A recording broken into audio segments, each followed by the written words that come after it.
UEFA champions ലീഗിനെ സംബന്ധിച്ച് പറയുകയാണെങ്കിൽ അത് ഏറിയ പങ്കും പ്രീമിയർ ലീഗ് ടീമുകളും അല്ലെങ്കിൽ ലാ ലീഗ ടീമുകളും ആധിപത്യം പുലർത്തിയിട്ടുള്ളൊരു പോരാട്ട വേദിയാണ് യൂറോപ്പിൻ്റെ കിരീടം എന്നുള്ള പറയുന്നത്.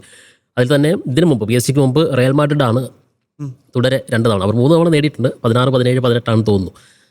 അതിനുശേഷം അതായത് UEFA ചാമ്പ്യൻസ് ലീഗ് എന്ന പേര് മാറ്റിയതിന് ശേഷം ഇപ്പോൾ വീണ്ടും ഒരു ടീം ബാക്ക് ടു ബാക്ക് കപ്പടിക്കുന്നത് ഇതാദ്യമായിട്ടായിരിക്കും. എനിക്ക് തോന്നുന്നത് PSG ഫ്രഞ്ച് ലീഗ് 1 എന്ന് പറയുന്ന ലീഗ് ഇന്ത്യൻ ഫുട്ബോൾ പ്രേമികളെ സംബന്ധിച്ചാണെങ്കിൽ പറയുകയാണെങ്കിൽ, അല്ലെങ്കിൽ ഒരുപക്ഷെ ലോക ഫുട്ബോൾ പ്രേമികളെ സംബന്ധിച്ച് വലുതായിട്ട് അവരുടെ ഓപ്ഷൻസിൽ ഇല്ലാതിരുന്ന ഒരു ലീഗായിരുന്നു അത്.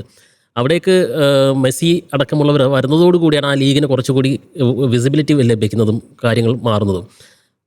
PSG സംബന്ധിച്ച് അവിടെ ഒരു നഷ്ടം എനിക്ക് തോന്നുന്നത് ഒരു ട്രോളായിട്ട് ഞാൻ കണ്ടാണ്. അത് ചാമ്പ്യൻസ് ലീഗ് കിരീടം വേണമെന്ന് ആഗ്രഹിച്ച് എംബാപ്പെ റയൽ മാഡ്രിഡിലേക്ക് പോകുന്നു. പക്ഷേ അദ്ദേഹം പോയതിനു ശേഷം തുടരെ 2 ടീമുകളിൽ PSG കിരീടം അടിക്കുകയാണ്.